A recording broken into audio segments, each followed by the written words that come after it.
Assalamualaikum. This is Dr. Mohammad Naveed Jafar, second year mathematics chapter number 4 exercise number 4.4. आज के इस lecture के अंदर हम बात करेंगे इस एक्सरसाइज के क्वेश्चन नंबर 4, 5 और 6 की। सो आइए चलते हैं व्हाइट बोर्ड की जानिब और देखते हैं इसका सोल्यूशन। जी एक बड़ा स्ट्रेट फॉरवर्ड प्लेन और सिंपल आपके पास क्वेश्चन है। आपने कंडीशन ऑफ कॉन्करेंसी के ऊपर बात करनी है according to these 3 lines.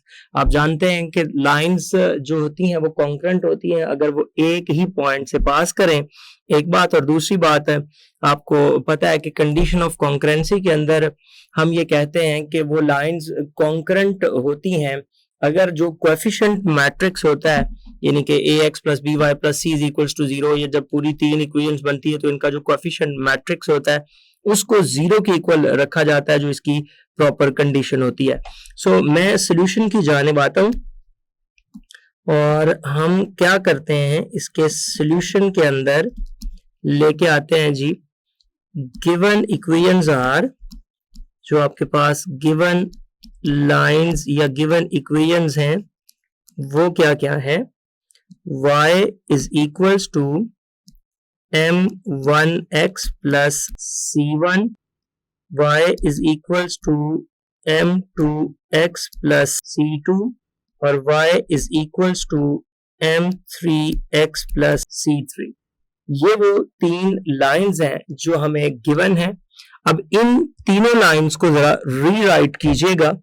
So bye rewriting मैं इस तरह से लिखना चाहता हूं कि जब हम इसको रीराइट कर रहे हैं तो बेसिकली रीराइटिंग से मुराद ये है कि इसको प्रॉपर स्टैंडर्ड फॉर्म जो इसकी बनती है उसमें हम इसको लिख देते हैं। तो वो क्या बन जाएगा, m1x minus y plus c1 equals to 0, m2x minus y plus c2 equals to 0 और फिर आ जाएगा m3x minus y plus c3 is equals to 0।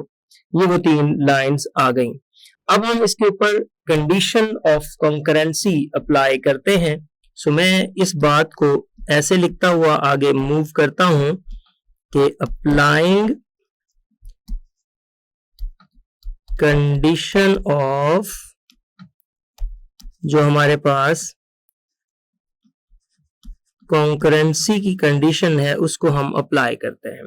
अब देखिए जो कंडीशन ऑफ कॉन्करेंसी एक्चुअली बन रही है वो ये है कि ये एक डिटर्मिनेंट है, इसमें लिख दीजिए m1 m2 m3, इसमें तीनों में -1 -1 -1 आ जाएगा और यहां पे आपके पास आ जाएगा c1 c2 c3 और इज इक्वल्स टू 0। ये है कंडीशन ऑफ कॉन्करेंसी। अब देखें आपको यहां बड़ा वाज़ेह तौर पे नजर आ रहा है कि सेकंड कॉलम में जीरोस बनाए जा सकते हैं। तो जो हमारे पास कंडीशंस होती हैं, जो हमारे पास प्रॉपर्टीज होती हैं, इसकी जो एक डिटर्मिनेंट होता है, तो उस डिटर्मिनेंट की प्रॉपर्टीज का हम यहाँ पे इस्तेमाल करेंगे और इसको चेंज कर लेंगे। सो जी उस डिटर्मिनेंट की प्रॉपर्टीज के मुताबिक मैं ये करता हूं कि अगर हम ऐसा कर दें कि जो रो 2 है उसमें से रो 1 को माइनस कर दें, जो रो 3 है उसमें से रो 1 को माइनस कर दें, तो देखिए उससे होगा क्या। उससे ये होगा कि याद रखें जिस रो को सब्ट्रैक्ट किया जा रहा होता है उसके ऊपर तो कोई चेंज नहीं आता, वो तो एज इट इज रहती है, लिहाजा वो आएगी m1 -1 और c1, ये बदल जाएगी। 1 को माइनस करना है 2 में से, तो ये आ जाएगा m2 माइनस m1, ये m2 minus m1, -1 minus into minus plus 1, ये हो जाएगा 0 और ये हो जाएगा c2 माइनस c1। आगे चल दे, इसको लिख दे m3 माइनस m1, यहां पे 0 और c3 minus c1 is equals to 0। बहुत आसान कंडीशन बनने जा रही है अगर आप इसको सेकंड कॉलम से एक्सपैंड कर लें। सेकंड कॉलम से इसीलिए एक्सपैंड करना है क्योंकि उसी के लिए तो हमने नीचे जीरोस बनाए हैं सो एक्सपेंडिंग बाय कॉलम 2 यहां पे लिखिएगा और फिर आगे प्रोसीड करते हैं। ये हमने लिख दिया, कॉलम 2 से हम इसको एक्सपेंड करेंगे तो देखिएगा ये आपके पास क्या आ जाएगा, पहले प्लस फिर माइनस आता है। तो मैं अगर कॉलम 2 से एक्सपेंड कर रहा हूं तो मतलब मुझे माइनस से एक्सपेंशन का आगाज करना है बेसिकली। सो ये माइनस इंटू -1 जिससे मैं एक्सपेंड कर रहा हूं, ये रो छोड़ दूंगा, कॉलम छोड़ दूंगा, तो ये आ जाएगा M2 minus M1 C2 minus C1 M3 minus M1 और C3 माइनस C1 डिटर्मिनेंट, और आगे दोनों के दोनों जीरोस बन जाएंगे। नहीं, ये बड़ी सादा सी कंडीशन है, बस क्रॉस में जो डिटर्मिनेंट का फॉर्मूला है तो बाहर प्लस हो जाएगा और ये ऑब्वियसली रिजल्ट जीरो से इक्वेट हो रहा है। सो ये आ जाएगा आपके पास माइनस माइनस प्लस और ये बन जाएगा M2 माइनस M1 और C3 माइनस C1, ये आ गया।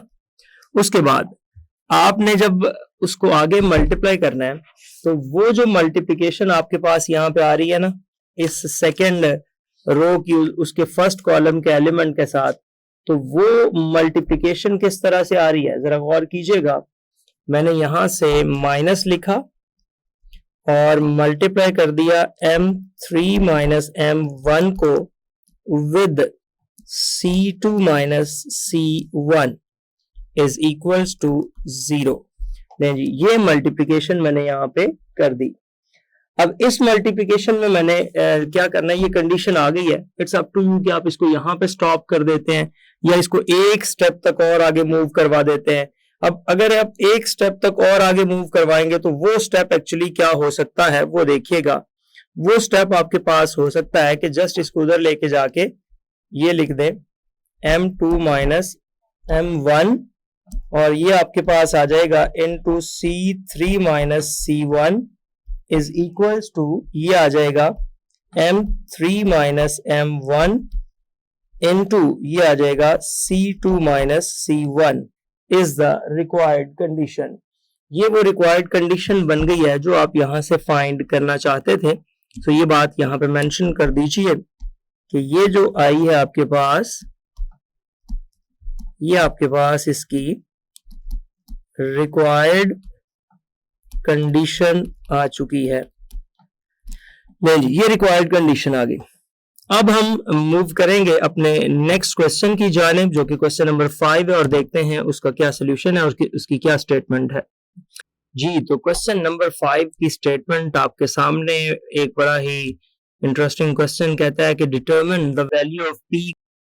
आपने वैल्यू ऑफ पी को डिटरमिन करना है अगर ये लाइंस आपके पास गिवन हो 2x minus 3y minus 1 is equals to 0।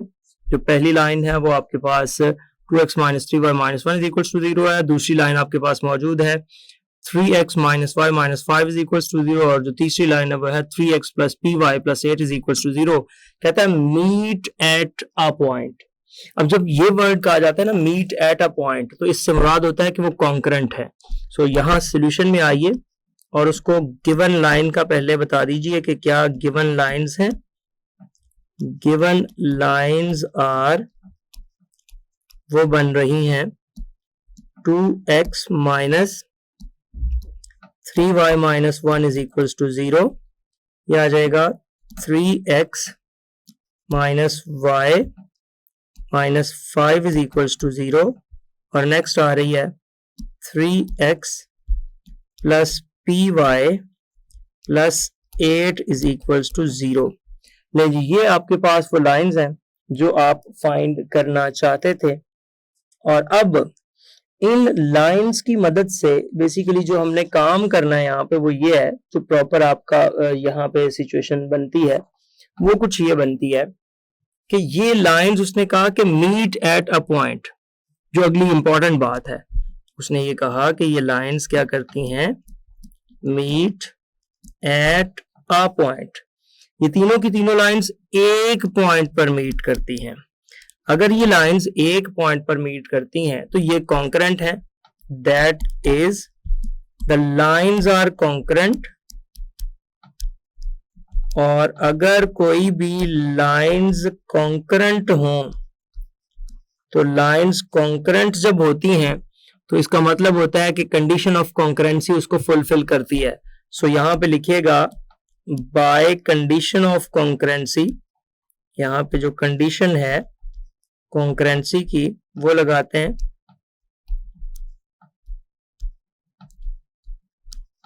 Ji, condition of concurrency जब मैंने यहां पे लगाई, देखिए वो ये होता है कि ये जो डिटर्मिनेंट आपके पास बनता है ना, वो क्या बन रहा है, 2 -3 -1 3 -1 -5 3 P और 8। ये जो तीनों लाइंस का ये कोएफिशिएंट मैट्रिक्स है, इसको आपने 0 के इक्वल रख लेना है। अब ये जो 2 -3 -1 3 -1 -5 और 3p8 इज इक्वल्स टू 0 आपने रखा, इसको आप एक्सपेंड कर देंगे। सो किसी एक रो या कॉलम से आपने इसकी एक्सपेंशन करनी है, तो मैं ये कह देता हूं कि एक्सपेंडिंग बाय दिस। अब आप इसको एक्सपेंड करेंगे किसकी मदद से, उसकी जानिब चलता हूं। सो एक्सपेंडिंग बाय रो 1 कर लेते हैं, हम इसकी एक्सपेंशन करना चाहते हैं, तो हम ये कर लेते हैं कि रो 1 से इसको एक्सपैंड कर लेते हैं।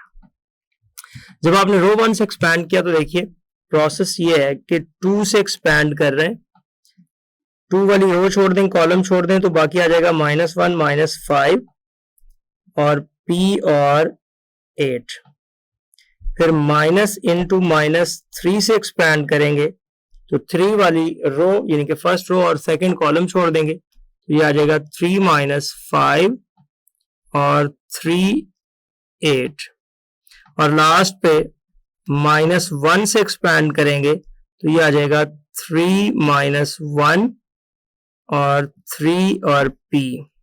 ये सारे का सारा रिजल्ट आपने 0 से इक्वेट कर देना है और यहाँ इम्प्लीकेशंस का साइन लगा देना है। ले जी, अब आपने क्या करना है, अब आप कुछ इस तरह से कीजिए कि आप इसको एक्सपैंड करते हुए ये लिख दीजिए 2 into -8 + 5p + 3 into 24 + 15 -1 into 3p + 3 is equals to 0। ये बन जाएगा -16 + 10 टाइम्स p प्लस यहां आप क्या करें कि 24 और जब 15 को ऐड किया तो वो 39 बन गया, और 39 को जब आप 3 से मल्टीप्लाई करते हैं तो वो 117 बन जाता है। उसके बाद -3p और -3 इज इक्वल्स टू 0। लिहाजा 10p में से जब आपने 3p को माइनस किया तो आपके पास 7p आ गया, और -16 -3 -19, और जब वो 117 में से माइनस किया तो आपके पास वहां से जो जवाब बन रहा है वो इज इक्वल्स टू, वो आपका एग्जैक्टली क्या आ रहा है, 98 आ रहा है। तो +98 is equals to 0। So 7p is equals to -98 which implies that p is equals to -14। तो ये इसका रिजल्ट आ गया। अब हम इसी फॉर्मेट के एक क्वेश्चन नंबर 6 की जानिब मूव करेंगे और उसको देखेंगे उसमें क्या बात हो रही है। सो आइए उसकी स्टेटमेंट देखते हैं। तो ये स्टेटमेंट है कि आपके पास कोई 3 लाइंस हैं। सबसे पहले तो आपने ये साबित करना है कि वो एक पॉइंट में से पास करती हैं, और फिर ये साबित करना है कि जो तीसरी लाइन है वो पहली दोनों लाइंस को बाइसेक्ट करती हुई गुजरती है, यानी कि उनके एंगल्स में बाइसेक्शन आ जाती है, मिडल में सेम एंगल्स बनाती हैं दोनों साइड्स पे। सो कॉन्करेंसी वाला काम तो बड़ा आसान है। सॉल्यूशन में आइए और सॉल्यूशन में आके आप सबसे पहले गिवन लाइंस लिखते हुए इसकी कॉन्करेंसी वाली बात को तो कंप्लीट करें। गिवन लाइंस आर, ये आपके पास आ जाएगा 4x - 3y - 8 is equals to 0। फिर ये आ गया 3x minus 4y minus 6 is equals to 0। फिर ये आ गया x minus y minus 2 is equals to 0।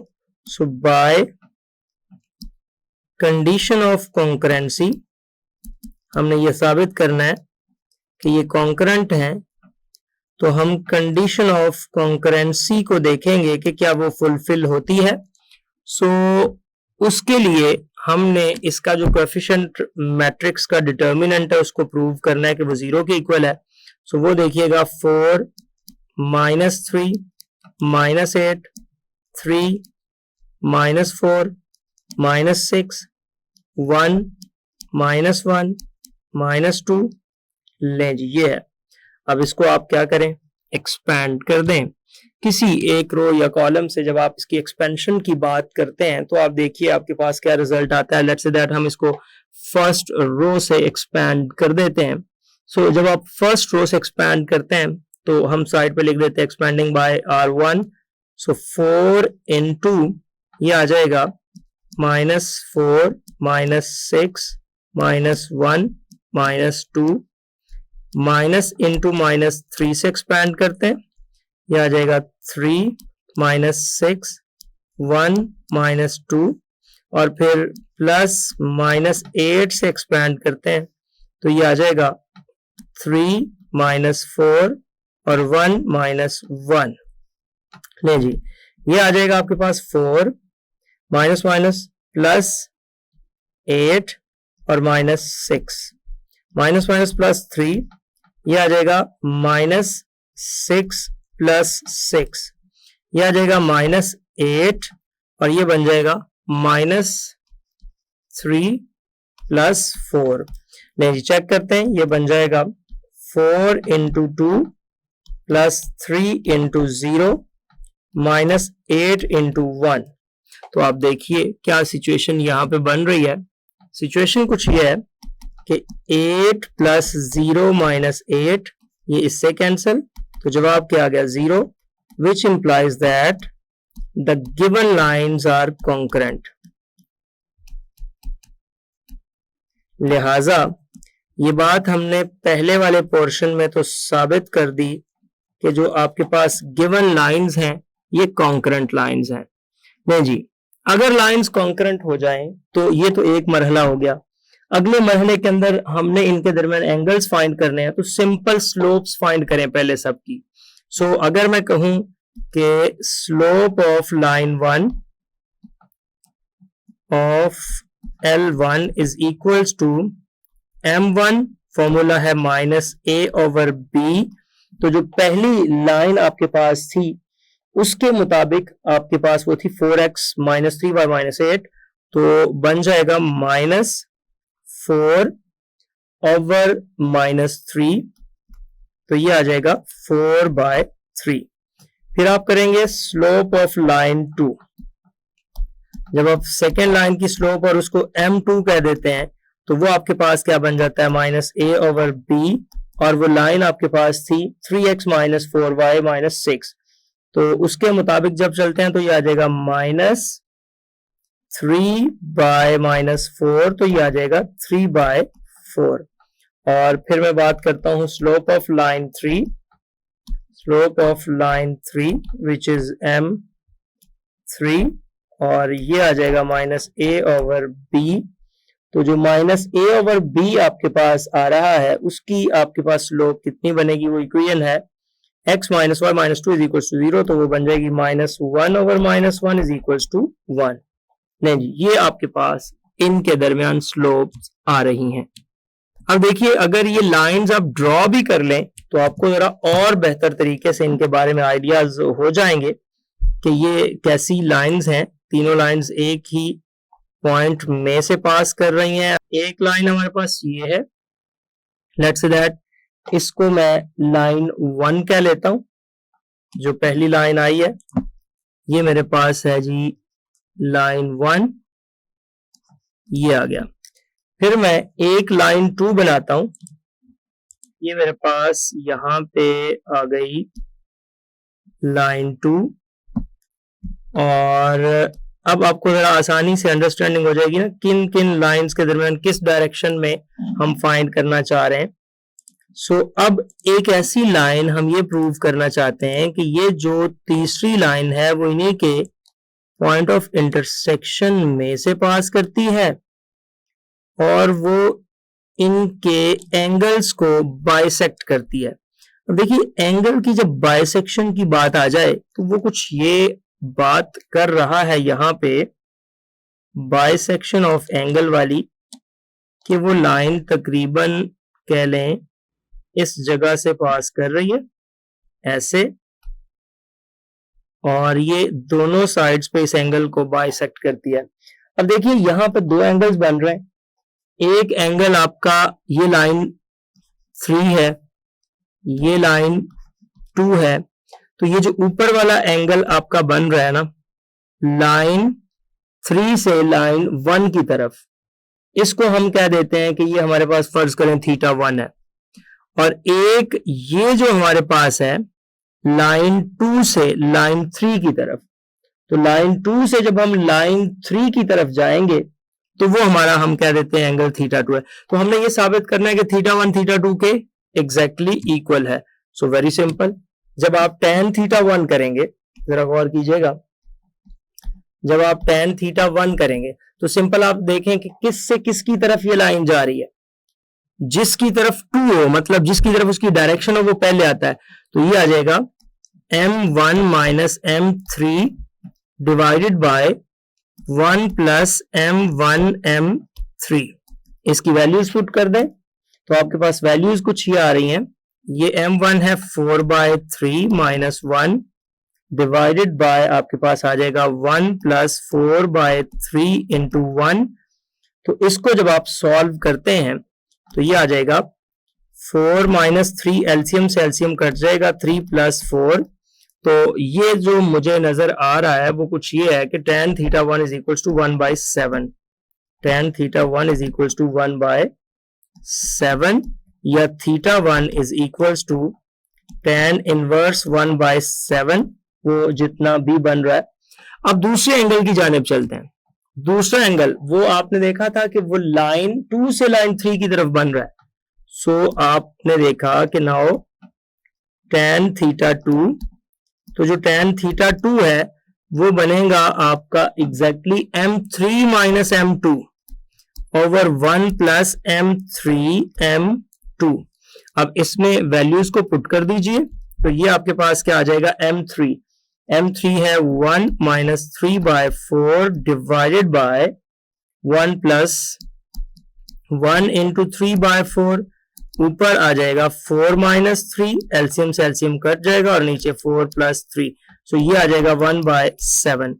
लिहाजा यहां पे आपने देखा कि जो आपका tan θ2 था वो ये था, और जो θ2 है वो है tan inverse 1/7, which implies that θ1 is equals to θ2। चूंकि दोनों थीटास जो हैं वो सेम आ गए हैं, तो जब थीटा सेम आ जाएं तो आप क्या कहेंगे, फिर ऑब्वियसली आप ये कहेंगे कि which implies that as θ1 is equals to θ2, चूंकि ये दोनों थीटास सेम हैं, so the third line, लिहाजा आप ये बता सकते हैं कि जो तीसरी लाइन आपके पास बन रही है वो बाइसेक्ट कर रही है angle formed by the first 2 lines. जो आपकी पहली 2 लाइन से एंगल बना है बाय द फर्स्ट 2 लाइंस। ले जी, पहली 2 लाइंस से बनने वाले एंगल को बाइसेक्ट कर रही है। जी, तो आपने देखा किस तरह से हमने इन तीनों क्वेश्चंस को परफॉर्म किया और कॉन्करेंसी को अंडरस्टैंड किया। ये था आज का lecture. Hope so you understand that today's lecture. This is end of our lecture.